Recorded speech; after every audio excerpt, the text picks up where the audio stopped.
नमस्कार।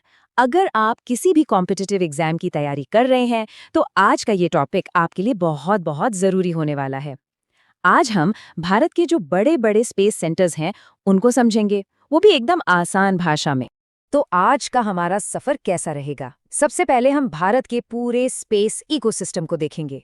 फिर हम जानेंगे कि वो कौन से सेंटर्स हैं जो किसी भी मिशन का दिमाग होते हैं, मतलब R&D। उसके बाद चलेंगे लॉन्च पैड पर और आखिर में देखेंगे कि स्पेस में पहुंचने के बाद मिशन को कंट्रोल कैसे किया जाता है। सब कुछ कवर होगा। तो चलिए एक सवाल से शुरू करते हैं।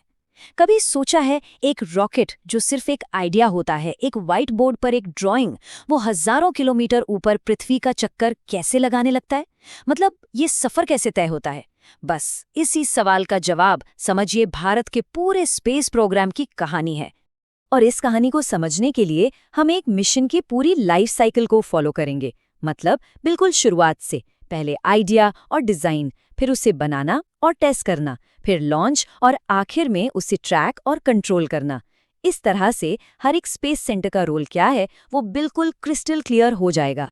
तो चलिए शुरू करते हैं पहले कदम से। वो जगह है जहां हर मिशन जन्म लेता है। इन्हें हम कह सकते हैं ऑपरेशन का दिमाग, मतलब हमारे रिसर्च एंड डेवलपमेंट सेंटर्स। देखिए, इससे पहले कि कोई रॉकेट या सैटेलाइट बने, कोई नट बोल्ट भी कसा जाए, सालों की रिसर्च और डिजाइनिंग इन सेंटर्स में होती है। सही मायनों में किसी भी मिशन की जो बुनियाद होती है ना, वो यहीं रखी जाती है। अब R&D में हमारे पास दो बड़े खिलाड़ी हैं और ये मिलकर काम करते हैं। देखिए, एक तरफ है तिरुवनंतपुरम में VSSC यानी विक्रम साराभाई स्पेस सेंटर। ये बनाते हैं भारत के बाहुबली रॉकेट्स PSLV और GSLV। ये वो ताकतवर गाड़ियां हैं जो सैटेलाइट्स को अंतरिक्ष तक लेकर जाती हैं। और दूसरी तरफ है बेंगलुरु में URSC यानी UR राव सैटेलाइट सेंटर। इनका काम है वो सैटेलाइट्स बनाना जो इन रॉकेट्स के ऊपर बैठकर स्पेस में जाएंगे। तो काम बिल्कुल बटा हुआ है। VSSC रॉकेट की ताकत पर फोकस करता है और URSC उस कीमती पेलोड पर जो अंतरिक्ष भेजा जाना है। अच्छा, तो अब रॉकेट तैयार है, सैटेलाइट भी तैयार है। अब क्या? अब आता है सबसे एक्साइटिंग हिस्सा, लॉन्च। तो चलिए चलते हैं भारत के गेटवे टू स्पेस यानी हमारी लॉन्च फैसिलिटीज की तरफ। और जब लॉन्च की बात आती है तो भारत में सारे रास्ते बस एक ही जगह जाते हैं, श्रीहरिकोटा। यहीं पर है सतीश धवन स्पेस सेंटर या SDSC। यही है इंडिया का प्रीमियर स्पेसपोर्ट। पर सवाल ये है कि श्रीहरिकोटा ही क्यों, किसी और जगह से लॉन्च क्यों नहीं करते? इसकी वजह है इसकी एकदम परफेक्ट लोकेशन। पहली बात, ये इक्वेटर यानी भूमध्य रेखा के काफी करीब है। इससे रॉकेट को पृथ्वी के घूमने का फायदा मिलता है, एक तरह का नेचुरल बूस्ट। और दूसरी बात, इसके चारों तरफ खुला समंदर है और ये एक निर्जन इलाका है जो इसे लॉन्च के लिए दुनिया की सबसे सुरक्षित जगहों में से एक बनाता है। और ये नंबर देखिए, 2। ये भारत की लॉन्च कैपेसिटी को दिखाता है। SDSC के पास 2 फुली ऑपरेशनल लॉन्च पैड्स हैं। इसका मतलब ये है कि हम एक साथ अलग अलग तरह के मिशंस को हैंडल कर सकते हैं बिना ज़्यादा इंतज़ार किए। तो रॉकेट लॉन्च हो गया, पर क्या काम खत्म? नहीं, बिल्कुल नहीं। असल में असली काम तो अब शुरू होता है। अब बात करते हैं उन सेंटर्स की जो स्पेस में हमारे मिशन की आंखें और कान बनकर काम करते हैं।